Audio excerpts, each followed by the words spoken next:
ایک مرتبہ غوث پاک تقریر فرما رہے تھے. کیا کر رہے تھے بولو؟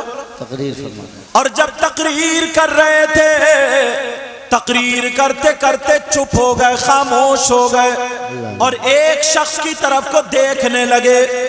اور وہ شخص کیا کر رہا تھا؟ وہ آرام سے سو رہا تھا، مجمع میں بیٹھا ہوا، آنکھیں بند ہیں، سو رہا ہے. مگر بڑے پیر اس کی طرف کو دیکھ کر کے خاموش ہو گئے. سارے لوگوں نے سوچا یہ کتنا کیسا شخص ہے کہ بڑے پیر کی تقریر میں سو رہا ہے. بڑے پیر اٹھے اور اٹھ کر کے اس کی طرف کو چلے. لوگوں نے سوچا اسے محفل سے نکال دیا جائے گا، لوگوں نے سوچا اسے ڈانٹیں گے، لوگوں نے سوچا اسے ماریں گے، لوگوں نے سوچا بڑے پیر آج اس کا کان پکڑیں گے، محفل سے باہر کر دیں گے. مگر سنو، وہاں پر جو جلسہ ہو رہا تھا، جو محفل ہو رہی تھی، غوث پاک کی محفل، غوث پاک کی تقریر تھی، غوث پاک مقرر تھے، غوث پاک بیان کر رہے تھے. جب اس کے وہاں پر پہنچے، سیدھے اس کے پاس گئے، جا کر کے اس کا کان نہیں پکڑا، اسے جگایا نہیں، اسے ڈانٹا نہیں، اسے بھگایا نہیں، بلکہ ہاتھ باندھ کر کے غوث پاک اس کے سامنے کھڑے ہو جاتے ہیں. سارے لوگ تعجب میں پڑ گئے، یہ سو رہا ہے. غوث پاک نے تقریر روک دی اس لیے تاکہ یہ اس کو جگایا جائے، مگر غوث پاک اس کے پاس جا کر اس کو جگاتے نہیں ہیں، اس کو ڈانٹتے نہیں ہیں، اس کو پھٹکارتے نہیں ہیں. یہ کیا معاملہ ہے؟ سارے لوگ دیکھ رہے ہیں، کبھی غوث پاک کو دیکھے، کبھی سونے والے کو دیکھے. تھوڑی دیر کھڑے رہے، اس کے بعد اس کی آنکھ کھل گئی. جیسے ہی آنکھ کھلی، بڑے پیر آ گئے، آ کے پھر تقریر کرنے لگے. لیکن لوگوں کے دل میں یہی بات، یار بات ہوئی کیوں، معاملہ کیا؟ تقریر کے بعد لوگوں نے ہاتھ چومے، سر پہ ہاتھ رکھوایا، اور یہ رکھوانے کے بعد اب کہا حضور ہم کچھ پوچھنا چاہتے ہیں، حضور کچھ سوال ہے، حضور ہم آپ سے کچھ معلوم کرنا چاہتے ہیں.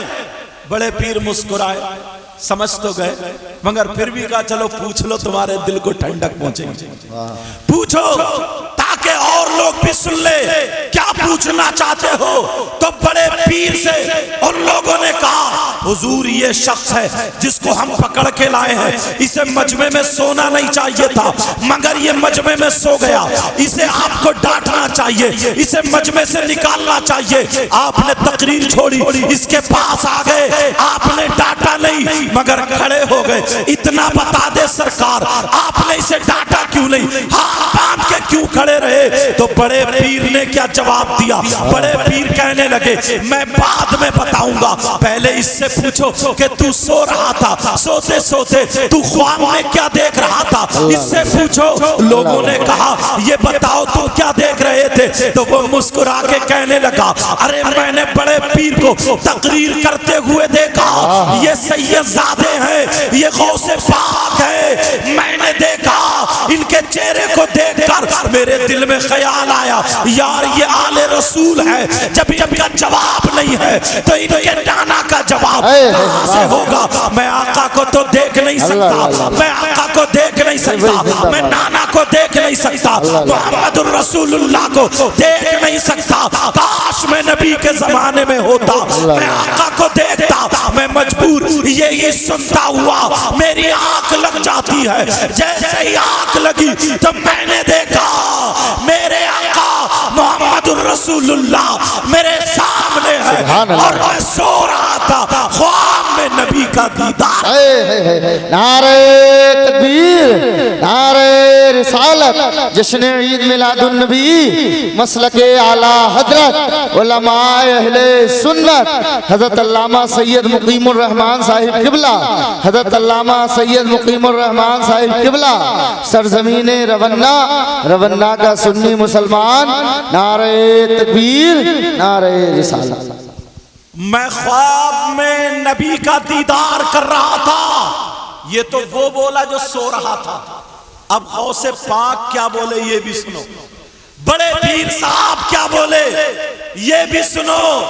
کہا یہ سو رہا تھا تو میرے نانا کا دیدار کر رہا تھا. ارے تم کیا سمجھ رہے ہو؟ تم یہ سمجھ رہے ہو کہ میں نے کرسی کو چھوڑا اس کے لیے چھوڑا، میں نے تقریر روکی اس کے لیے روکی، ارے میں جا کر کے کھڑا ہوا اس کے لیے ہوا؟ نہیں نہیں، میں نے جب دیکھا میرے نانا وہاں پر کھڑے ہوئے ہیں تب میں نے تقریر کو چھوڑا، ہاتھ باندھا اور نبی کے سامنے کھڑا تھا۔ یہ وہ ہے جو خواب میں آقا کا دیدار تھا، اور عبدالقادر وہ ہے جو اپنے ماتھے کی آنکھوں سے اپنے نانا کا دیدار۔ زندہ باد زندہ باد، اللہ اکبر یا رسول اللہ، زندہ باد۔ لے لو لے لو ان کو دے۔ اب مجھے بتاؤ، جو لوگ کہتے ہیں یار تم لوگ کتنے خوش قسمت ہو، جہاں پر جلسہ ہوتا ہے اللہ اور رسول کا ذکر ہوتا ہے آقا تشریف لاتے ہیں۔ کچھ لوگ ایسے ہوتے ہیں ارے یار خیر یہاں تو ایسا نہیں ہے معاملہ، کئی جگہ ہندوستان میں گئے ہوں تو ایسا ہوتا ہے، بوڑھے پرانے کچھ لوگ ٹانگیں کھینچتے ہیں۔ اس عمر کے بچے یہ جو جلسہ کرا رہے ہیں ڈیجوں پہ ناچتے ہوئے اچھے لگیں گے، ہمیں شراب پیتے ہوئے اچھے لگیں گے، شراب پی کر کے ڈھول بجاتے ہوئے اچھے لگیں گے، کسی کی شادی میں ڈی جے میں کولے مٹکاتے ہوئے اچھے لگیں گے؟ آج پورے گاؤں میں، اور گاؤں کا بچہ بچہ ساتھ بھی دیتا الحمدللہ، پورے گاؤں کا بچہ بچہ ساتھ دیتا ہے۔ مگر سنو پیارے جو میں گفتگو کرنے والا ہوں، اب سنو، اگر میں کسی کو اچھا لگتا ہوں نا تو میری ہر چیز اسے اچھی لگے گی جی، اور اگر میں کسی کو برا لگتا ہوں تو میری ہر چیز اسے بری لگے گی، بولو ہے کہ نہیں؟ تو کچھ لوگ یہ کیڑے نکالتے ہیں، اب وہ ڈھونڈیں گے تلاشیں گے ساری باتیں لائیں گے نکال کے، کیا لائیں گے؟ بولے اتنا بڑا یہ جلسہ پنڈال یہ سب بدعت، کہیں تو میلاد کو شرک بھی لکھ دیا اور کہہ دیا، پھر دلیلیں دیں گے، سیدھے آدمی کو چپ کر دیں گے کہ یہ بتاؤ یہ جو لائٹیں اور یہ سب قرآن میں کہیں ذکر ہے؟ حدیث میں کہیں ذکر ہے؟ ایک نام یاد کر لیا بخاری شریف۔ نوجوانوں ایک جملہ تمہیں دے کر کے جا رہا ہوں، پہلے سنو توجہ رکھنا، وہ کیا ہے؟ وہ یہ ہے، میرے نبی نے فرمایا تھا ایک وقت ایسا آئے گا، ایک دور ایسا آئے گا ایمان بچانا اتنا مشکل ہوگا جیسا کہ آگ کا انگارہ ہاتھ پہ رکھنا مشکل ہے۔ اب لوگ تلاش رہے ہیں، ڈھونڈ رہے ہیں، تلاش رہے ہیں، ڈھونڈ رہے ہیں جی۔ حدیث، ساری حدیثیں اگر پڑھو اور دیکھو تو کچھ حدیثیں ایسی بھی ہیں جن کا حکم اس وقت ساقط ہو گیا۔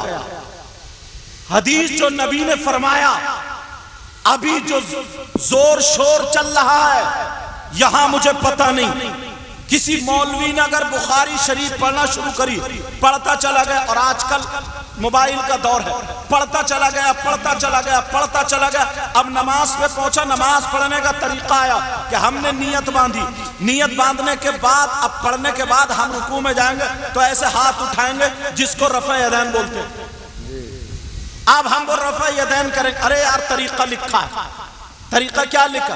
اب رکوع میں سے اٹھے پھر ایسے کر کے ہاتھ اٹھائیں گے، پھر سجدے میں جائیں گے، پھر سجدے میں سے اٹھ کے پھر ایسے کر کے پھر نیت باندھیں گے، یہ رفع یدین۔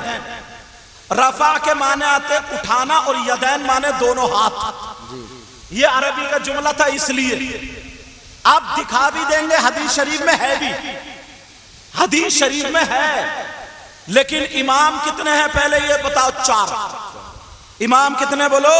4 امام اعظم ابو حنیفہ، امام شافعی، امام مالک اور امام احمد بن حنبل، یہ چاروں حق ہیں، ان چاروں میں سے کسی ایک کو فالو کرو، چاروں، ایسا نہیں ہے کہ تھوڑا ان سے تھوڑا ان سے تھوڑا ان سے تھوڑا ان سے، چاروں نہیں۔ اور انڈیا میں زیادہ تر امام اعظم ابو حنیفہ کو فالو کرنے والے جی، زیادہ تر انہی کو ماننے والے ہیں۔ اب انہی کی جو ریسرچ ہے انہی کو مانیں گے، انہی کی جو ریسرچ، انہی کی جو سرچ ہے اس کو ہی ماننا ہے۔ اب کہیں گے جناب امام اعظم ابو حنیفہ کی پوری سرچ میں امام اعظم ابو حنیفہ کو ماننے والا، ان کو فالو کرنے والا، ان کے مذہب مسلک پہ چلنے والا پوری دنیا کا کوئی مولوی، کوئی مفتی یہ نہیں دکھا سکتا کہ امام اعظم ابو حنیفہ کے یہاں رفع یدین کرنا ہو، امام اعظم کے یہاں پر رفع یدین کرنا جائز نہیں، یا تو امام اعظم کو مانو گے یا پھر رفع یدین چھوڑو گے۔ اور انڈیا میں ہم لوگ رفع یدین اس لیے نہیں کرتے کیونکہ ہم امام اعظم ابو حنیفہ کو فالو۔ اب امام شافعی ان کے نزدیک رفع یدین ہے، امام شافعی کے نزدیک ہے۔ اب یہ مولویوں کا کام ہے، سنو وہ ریسرچ بھی بتا دوں تاکہ تھوڑا فرق معلوم ہو جائے، وہ ریسرچ بھی بتا دوں۔ شروع میں جب ابتدائی دور تھا، ابھی بھی کہیں کہیں ہندوستان میں مسلمان ہولی کھیلتے ہیں، آپ نے دیکھو کہیں کہیں مسلمان کی عورتیں ساڑیاں پہنتی ہیں۔ آپ بہار، بنگال، اڑیسہ ادھر جائیے، کہیں کہیں مسلمانوں کی عورتیں یہاں پہ بندی لگاتی ہیں، ارے لگاتی نہیں لگاتی، یہاں پہ بندی۔ کہیں کہیں مسلمان ادھر اڑیسہ سے آگے جائیے جن کی شادی ہو جاتی ہے مانگ بھرتی ہیں۔ یہ سب کس کا طریقہ ہے؟ مسلمانوں کا غیر مسلموں کا؟ ارے اتنا تو پتہ ہی ہے۔ کہیں کہیں غیر مسلم یہاں پہ ٹیٹو بنواتے ہیں، مسلمانوں کے لڑکے اب بنوانے لگے۔ یہ عیسائیوں اور یہودیوں کا طریقہ تھا، ہاتھوں پہ نشان، یہ کون بنواتے تھے؟ لیکن اب مسلمان جو سوچ رہے ہم ہیرو ہیں، ماڈرن ہیں، وہ بنواتے ہیں۔ لیکن سنو، کیونکہ ہندوستان میں دھیرے دھیرے جیسے ترقی کرتے گئے، جیسے آگے بڑھتے گئے، وہ ساری چیزیں چھوٹ گئی۔ پہلے لوگ آقا علیہ السلام کے بارے میں جب یہ بات اڑ گئی کہ آقا کے پیچھے جو نماز پڑھتا ہے اور آقا دعا مانگتے تو دعا قبول ہوتی ہے، جیسے اگر کسی کے بیٹے بیٹی کی طبیعت خراب ہے، پتہ چل جائے فلاں پنڈت ہے، فلاں ہندو ہے، یا وہ کام کرتا ہے، تعویذ کرتا ہے، سفلی عمل جو بھی کرتا ہے، تو بعض اتنا پریشان ہوتا ہے اپنی بہو بیٹی یا خود کو لے کے چلا جاتا، جبکہ اسے معلوم ہے کہ وہ پنڈت ہے۔ وہ کیا کرے گا؟ یا تو ہون کرے گا یا پھر کسی مورتی کا، اس کا جو بھی طریقہ اس کے سامنے کرے گا، وہ لوگ کرے گا نہیں کرے گا۔ لیکن مسلمان بھی، داڑھی والے بھی نماز مجبور ہو کے چلے جاتے۔ ایسے ہی میرے آقا کا چرچا ہوا تھا کہ دعائیں کرا لے۔ ابتدائے اسلام تھا، ابتدائے اسلام، لوگوں نے کہا تم اپنے خدا کو چھوڑ کے ایک خدا کو مان رہے ہو، ارے محمد کے پیچھے نماز پڑھ رہے ہو، کیا کر رہے ہو؟ تو انہوں نے اپنے دماغ سے نکالا، چھوٹے چھوٹے بتوں کو بغل میں رکھ کے لے جاتے تھے، چھوٹے چھوٹے اپنے خداؤں کو ٹانگوں میں دبا کے لے کے جاتے تھے، تاکہ یہ تو آگے دیکھ رہے ہیں، انہیں پتہ تھوڑی چلے گا، ہم تو اپنا کام نکالنے جا رہے ہیں، بغل میں جو ہمارا خدا بت ہے ہم اسی کی پوجا کر رہے ہیں، عبادت کر رہے ہیں۔ یہ ان کا نظریہ تھا۔ تو پھر جبریل نے میرے نبی کو بتا دیا، اللہ نے کہا جاؤ محبوب کو بتا دو، تو نبی نے حکم دیا، اے لوگو اگر تمہیں نماز پڑھنی ہے، عبادت کرنی ہے، تو تمہیں ہاتھ اٹھانا ہوں گے، تمہیں ہاتھ اٹھانا ہوں گے، ہاتھ اٹھاؤ، رکوع میں جاؤ، ہاتھ اٹھاؤ، سجدے میں جاؤ، جس کو رفع یدین بولتے ہیں۔ لوگوں اب تمہیں ٹانگیں پھیلا کے کھڑا ہونا پڑے گا تاکہ بت نکل کے گر جائے، یہاں سے گر جائے، مطلب یہ تھا۔ لیکن نبی نے فرما دیا، حدیث تو ہے، اس کے بعد لوگ ایمان میں داخل ہو گئے، اتنے مضبوط ہوئے، انہوں نے اپنی اولادیں ایمان کی خاطر قربان کر دی، اپنی جانور ایمان کی خاطر قربان کر دیے، اپنے بچے ایمان کی خاطر قربان کر دیے، انہوں نے اپنے آپ کو ایمان کی خاطر قربان کر دیا، اپنا تن من دھن سب کچھ ایمان کی خاطر قربان کر دیا۔ اتنے مضبوط ایمان ہو گئے، اب نبی نے فرمایا رفع یدین نہیں کرنا ہے، اب ایسے ہی نماز ادا کر۔ زندہ باد، زندہ باد، نعرہ تکبیر، نعرہ رسالت، جشن عید میلاد النبی، مسلک اعلیٰ حضرت علماء اہل سنت حضرت علامہ سید مقیم الرحمان صاحب قبلہ، نعرہ تکبیر، نعرہ رسالت، سبحان اللہ سبحان اللہ۔ اچھا، نبی کے بعد پھر حضرت ابو بکر صدیق نے تو نماز پڑھی ہوگی نا، یا نہیں پڑھی؟ کوئی مائی کا لال کہہ دے گا حضرت ابو بکر صدیق نے رفع یدین کرا؟ تو تم زیادہ جانتے ہو یا وہ زیادہ جانتے تھے جنہوں نے نبی کا جھوٹا کھایا؟ واہ کیا گوشہ ہے. ارے مولا کائنات حضرت علی کی نماز اچھی ہے تمہاری، اللہ اللہ. ہماری نماز ایسی ہے نیت بن رہی ہے مچھر نے کاٹ پھڑاک دے یوں مارا. مولا کائنات کے تیر لگ گیا، سجدے میں گئے، تیر نکلوایا نہیں جا رہا تھا، سجدے میں گئے تیر کھینچ لیا، علی کو پتہ ہی نہیں چلا. سبحان اللہ. بے شک. مولا کائنات حضرت علی کی نماز، امام اعظم ابو حنیفہ اعلی حضرت جتنے بھی امام اعظم ابو حنیفہ کے مسلک پہ چلنے والے ہیں، کسی مولوی نے نہیں، کسی مفتی نے نہیں، کسی پیر نے نہیں، کسی ولی نے نہیں، کسی عالم نے نہیں رفع یدین نہیں کیا، کیونکہ ان کے یہاں رفع یدین ہے ہی نہیں، بغیر رفع یدین کے نماز پڑھی. اب لوگ کچھ سعودی عرب چلے گئے جی. اب موبائل کا زمانہ ہے اور لوگ دیکھ رہے ہیں، تو جو سعودی عرب میں ہے تو اب یہ آنکڑا لگا لیتا ہے یار میں تو ہندوستان میں ہوں، یہ تو کعبے میں نماز پڑھ رہا جی. اس کے پاس زیادہ میٹر ہے ہوگا، اس کی صحیح. تو سیدھے سادھے بھولے بھالے نوجوان نا موبائل کے ذریعے بگڑ جاتے ہیں. اب وہ گاؤں میں آتا ہے تو نماز پڑھے گا، ٹوپی ایک طرف رکھ دی انہوں نے اور اتنی آستین پہنی، ٹانگ کھولے، نیت باندھی، پڑھ رہے نماز چل رہی ہے نا. اب لڑکے جتنے گاؤں گئے بولے یہ وہابی ہو گیا، وہابی ہو گیا.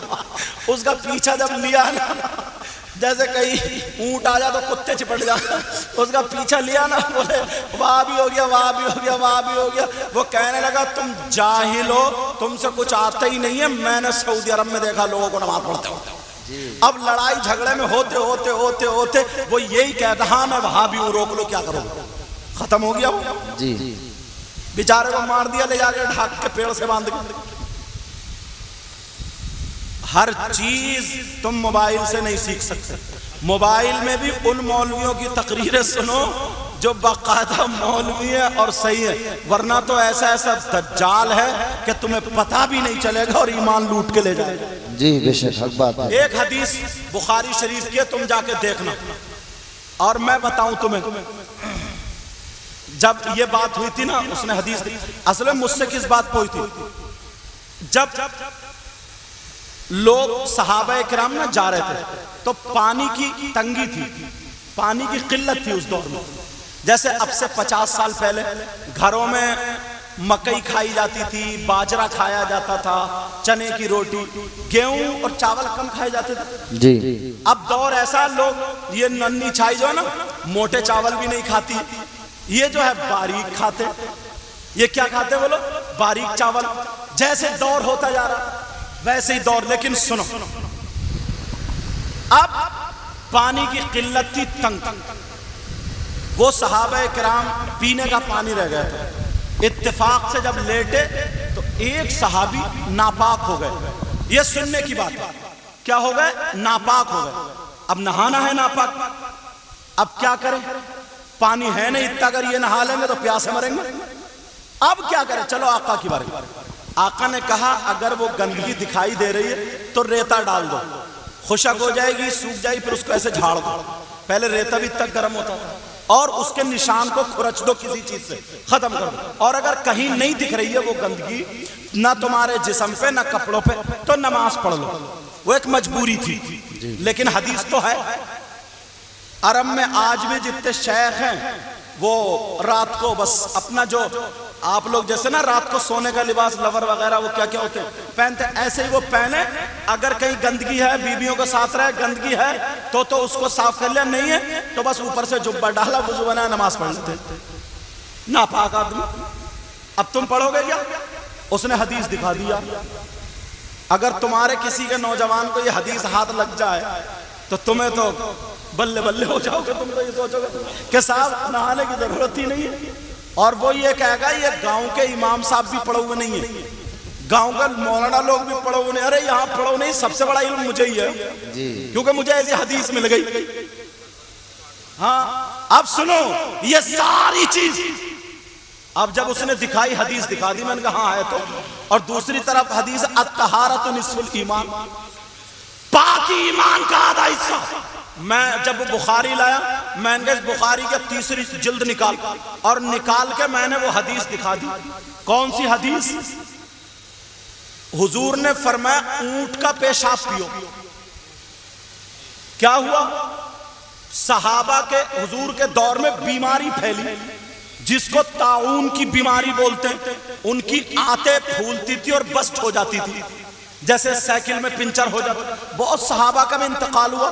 حضور نے 40 دن نمازیں پڑھی، قنوت نازلہ تبھی نازل ہوئی تھی، قنوت نازلہ پڑھتے رہے، حضور دعائیں کرتے رہے، بیماری ہٹ نہ رہی تھی، تو جبریل کو بھیجا، کہا محبوب اس بیماری کی شفا اللہ نے اونٹ کے پیشاب میں رکھی۔ وہ اونٹ جو 3 دن پیشاب نہیں کرتا، کہا اس کے پیشاب میں رکھیے، تو نبی نے فرمایا دوا کے طور پہ اونٹ کا پیشاب پیو، کیونکہ جان بچانا ضروری ہے۔ کہا اونٹ کا پیشاب پیو۔ کچھ صحابہ نے پیا، وہ ٹھیک ہو جاتے ہیں، لیکن اس کے بعد نبی نے حکم نہیں دیا، نبی نے منع فرما دیا تھا، لیکن جب پینے کا کہا تو وہ تو ہوئی، حدیث تو ہوئی۔ میں نے کہا بول اونٹ کا پیشاب پیے گا؟ بول اونٹ کا پیشاب پیے گا؟ پیشاب پیے گا؟ بولے نہیں پی سکتا۔ تو میں نے کہا پہلے پاؤ، یہ دیکھ نبی نے یہ حدیث کون سے موقع پہ کی ہے، کون سے وقت پہ کی ہے، کہاں پر کی ہے، اس پہ عمل کرنا جائز ہے یا نہیں ہے، اس پہ کام کرنا جائز ہے یا نہیں ہے۔ یہ تجھے پڑھنے کے لیے مدرسے میں پہلے 8 سال پڑھنا پڑے گا، علم حدیث، اصول حدیث، یہ سب پڑھنا پڑے گا، پھر تجھے پتا چلے گا کون سی حدیث پہ عمل کرو۔ نوجوانوں، تم ایک رات میں مفتی نہیں بن سکتے، ایک رات میں موبائل دیکھ کے عالم نہیں بن سکتے۔ اگر تمہیں کوئی بات موبائل میں ایسی لگے ملے تو اپنے آپ کو مت بدلو، بلکہ اس بات کی تحقیق کرو، اس کے بعد میں اس پہ عمل کرو۔ بے شک بے شک، زندہ باد زندہ باد، حق بات ہے، حق بیان۔ اب یہ کہہ دیا، مسئلہ یہ پوچھا کہ ننگے سر نماز ہوگی یا نہیں ہوگی؟ اب مجھ سے پوچھو گا، میں کہہ دوں گا ہاں ہو جائے گی۔ اب وہ اسی کو لیے پھر رہا، یہاں تک کہ شرٹ پہنے گا، پینٹ پہنے گا یا جو بھی لباس ہے، اور ننگے پاؤں ننگے سر بس کھڑا ہو گیا نماز۔ یار کوئی ادب بھی کچھ ہوتا ہے، تہذیب بھی کچھ ہے۔ نبی نے صافہ کیوں باندھا، اس کے نیچے ٹوپی کیوں اوڑھی؟ صحابہ نے صافہ کیوں باندھا، ٹوپی کیوں اوڑھی؟ سر ڈھکنے کا حکم، مطلب کھانا کھاؤ اس کی تعظیم تک میں یہ کہا کہ سر ڈھک کے کھانا کھاؤ۔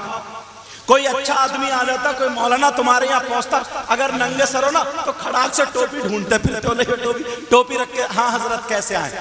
یار ادب میں ذرا سوچو، ہم اللہ کی بارگاہ میں جا رہے ہیں، اللہ کے گھر میں جا رہے ہیں، وہ بادشاہوں کا بادشاہ ہے، وہ ساری کائنات کا مالک و خالق ہے، اس سے بڑا کوئی نہیں، اللہ اوپر سب سے بڑا ہے، اس کی بارگاہ میں کھڑے ہو رہے ہیں تو ایسے کھڑے ہو رہے ہیں، سینہ نکال کے ایسے کھڑے ہو رہے ہیں جیسے کہ پوچھو ہی مت۔ اس کا مطلب یہ ہے کہ تم اللہ سے کم ڈر رہے ہو۔ اگر تمہارے اندر تہذیب ہوتی، تمدن ہوتا، ڈر ہوتا تو ایسے کھڑے ہوتے، ایسے کھڑے ہوتے جیسے بڑے بڑے صحابی کانپا کرتے۔ اللہ بے شک، اللہ اللہ، یہ باتیں ہیں، لیکن ساری چیزیں وہی نہیں ملیں گی۔ بہت اچھا پیغام۔ اس وقت نئی چھائی میں یہ باتیں چل رہی ہیں، مسئلہ جو اختلافی ہے نا نکال کے لے کے۔ اب اس نے یہ کہہ دیا کہ صاحب تمہارے یہاں 11ویں شریف ہوتی ہے، فاتحہ ہوتی ہے، یہ 10واں تیجا 40واں یہ ساری چیزیں ہوتی ہیں، یہ قرآن و حدیث میں دکھاؤ، بتاؤ ایمانداری سے ایک بات بتاؤ۔ میں تمہیں یہ بتا دوں، جو چیز قرآن میں نہیں، حدیث میں نہیں، یہ بات سننے کی، اور جو نبی کے زمانے میں نہ ہوئی ہو، جو نبی کے زمانے میں نہ ہوئی ہو، اس کے بعد میں اگر وہ ہوئی تو اس کو بدعت بولتے ہیں۔ اس کو کیا بولتے ہیں؟ اور لوگوں کے ذہن میں یہ داخل ہو گیا کہ ساری بدعتیں حرام ہیں، ساری بدعتیں خراب ہیں، ساری بدعتیں بری ہیں۔ یہ بڑی تیزی سے نوجوانوں موبائل میں لوگ لا رہے ہیں ورغلا کر کے کہ ہمارے لیے صرف قرآن اور حدیث ہے، اس کے علاوہ نہیں۔ اب سنو، قاعدہ میں تمہیں بتا دوں، تم خود اس کا ریزلٹ نکالو۔ قاعدہ یہ ہے، جو چیز نبی کے زمانے میں نہیں، جو چیز قرآن و حدیث میں صراحتاً نہیں، اب اس کے بعد کی ایجاد پیداوار ہے تو وہ بدعت تو ہے، مگر ہر بدعت خراب نہیں۔ اگر وہ چیز دین اور اسلام سے ٹکرا جائے، کس سے بولو؟ شریعت سے اگر ٹکرا جائے تو وہ تمہارے لیے غلط، اس کو مت کرو، چھوڑ دو۔ اور اگر جو چیز دین اور اسلام سے نہ ٹکرائے وہ تمہارے لیے جائز۔ جیسے موٹر سائیکل، کوئی گھر ایسا نہیں ہے جس کے گھر میں نہیں ہے۔ کیا حضور کے زمانے میں موٹر سائیکل تھی؟ قرآن میں موٹر سائیکل تمہاری یاما اور کون کون سی موٹر اسپلنڈر اور تمہاری بلٹ، اس کا ذکر ہے؟ حدیث میں ہے؟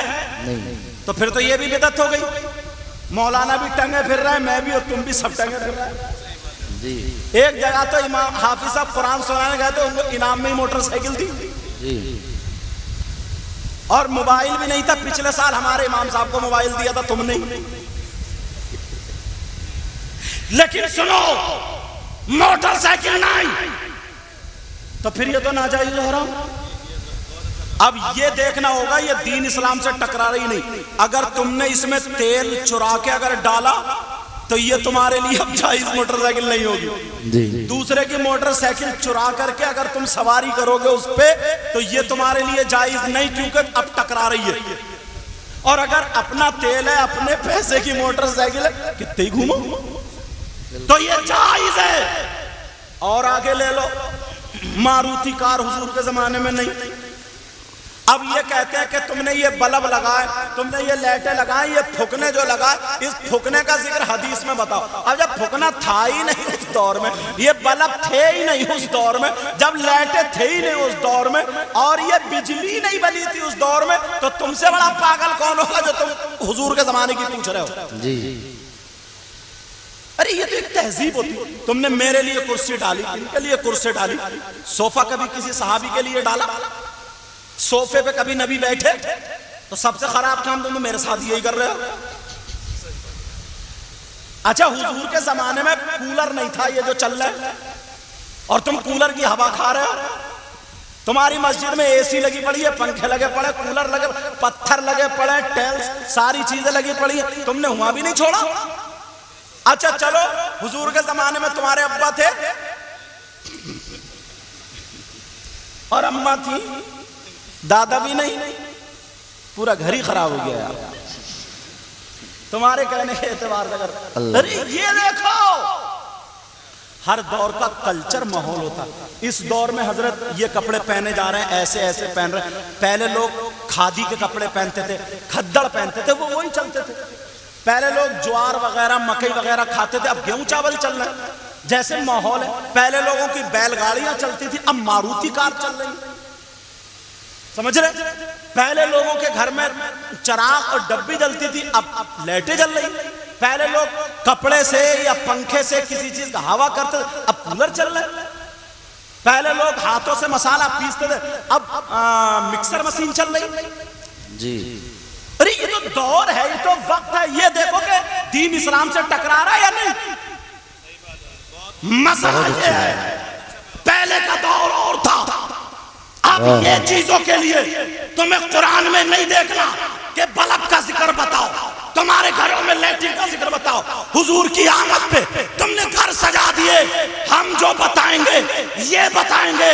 میرے نبی کی ماں خود کہتی ہے جب میرا بیٹا محمد الرسول اللہ دنیا پہ آیا تھا تو اللہ نے آسمان کے چاند ستارے آمنہ کے آنگن میں اتارے۔ نعرہ تکبیر، نعرہ رسالت، جشن عید میلاد النبی، سرکار کی آمد، آقا کی آمد، علماء اہل سنت، مسلک اعلی حضرت حضرت علامہ سید مقیم الرحمان صاحب قبلہ، نعرہ تکبیر، نعرہ رسالت۔ فرماتی ہیں آمنہ کہتی ہیں میرے گھر پہ نا آنگن میں یہ آسمان کے ستارے ایسا لگ رہا تھا اب گرے اب گرے اب گرے۔ اللہ نے روشنی ستاروں سے کی تھی۔ سبحان اللہ۔ ہمیں موقع ملے، ہم اس لائق ہیں، کما رہے ہیں، اس جگہ کو سجا دیتے ہیں۔ ہمیں موقع ملے تو نبی کے نام پہ ہم اپنی جان۔ سبحان اللہ، سبحان اللہ، زندہ باد، زندہ باد۔ لوگ پتہ نہیں اب کہیں گے یہ شامیانہ، یہ لائٹ، بھائی میں کہہ رہا ہوں یہ دیوار ہے نا ادھر، تو اس کے لگانے کی کیا ضرورت تھی؟